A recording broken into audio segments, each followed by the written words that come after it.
By Thursday morning, Karen had transformed her dining room into a military-style command center, complete with maps, printed emails, and a corkboard covered in red string connecting various violations.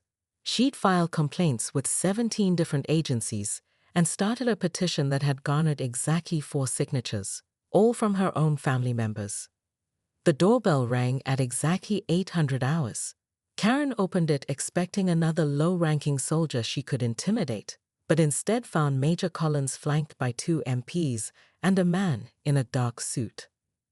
"Mrs. Pemberton," Major Collins said, "this is Agent Martinez from Homeland Security. We need to discuss your recent activities." Karen's confidence wavered for exactly 2 seconds before her indignation flared. "Activities? I'm exercising my rights as an American citizen and HOA president." Agent Martinez consulted his tablet, calling the Pentagon 14 times to demand they court-martial Major Collins, filing false reports claiming foreign invasion, attempting to organize civilian resistance against a federal training operation. "I never said foreign invasion," Karen protested, though her voice cracked slightly. "I said unauthorized occupation." "Ma'am," Major Collins interjected, "you also barricaded Oak Street with orange traffic cones and posted signs reading danger, military QAR zone. Enter at your own risk." 3 residents called 911 thinking there was an actual emergency. Karen's face flushed red. She'd meant to scare the soldiers away, not the neighbors. That was a safety precaution. The reality of her situation began sinking in when Agent Martinez mentioned the words interfering with federal operations and potential charges. For the first time in years, Karen felt genuine fear instead of righteous anger. Her husband had been begging her to apologize and back down, but she'd dismissed his concerns. Now, standing face to face with actual federal agents, her 15 years of HOA victories seemed suddenly insignificant. What happens now?" she asked, her voice barely above a whisper.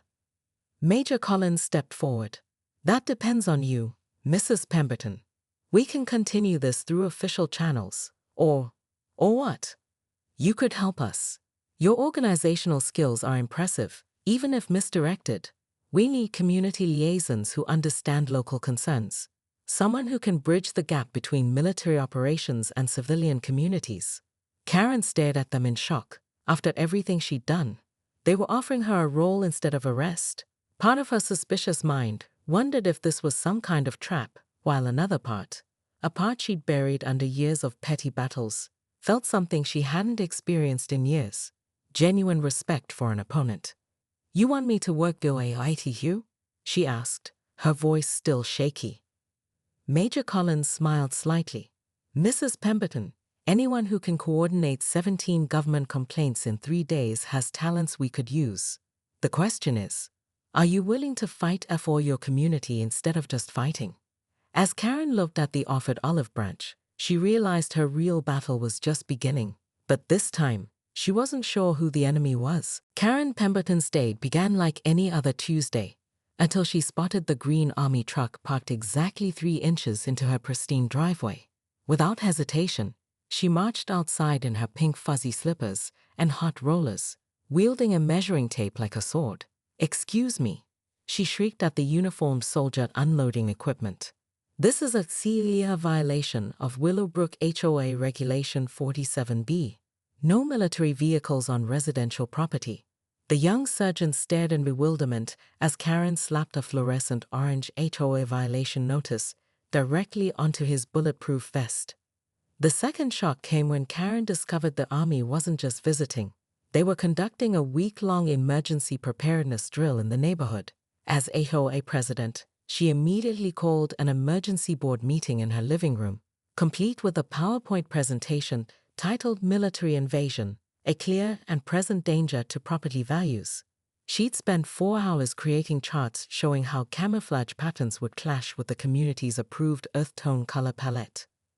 The third moment that would change everything happened when Major Patricia Collins knocked on Karen's door. Karen opened it with her arms crossed, chin raised defiantly. "I don't care if you're the president himself," she declared, not bothering to look at the woman's insignia.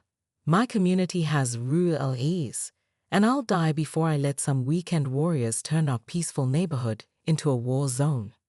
Major Collins, a decorated veteran with 20 years of service, simply handed Karen an official document. Ma'am, this is a federal emergency preparedness mandate. We have full authority to conduct training exercises in designated civilian areas.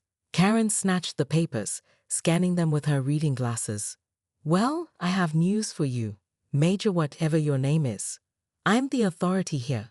This is my community, and AV been protecting property values for 15 years. She pointed to her wall of HOA awards and certificates. I've never lost a battle against rule breakers, and I'm not starting now. Mrs. Pemberton, Major Collins said calmly, this isn't a battle. It's community service. Everything is a battle when you're doing it wrong. Karen snapped. I'm filing a formal complaint with your superior officer, the city council, and the governor if necessary. You have 48 hours to remove your vehicles, your equipment, and your people, or face the full legal force of the Willowbrook Homeowners Association. As Major Collins walked away, Karen felt that familiar rush of righteous anger. She'd stood up to arrogant contractors, defiant homeowners, and even the cable company. How hard could the U.S. Army be?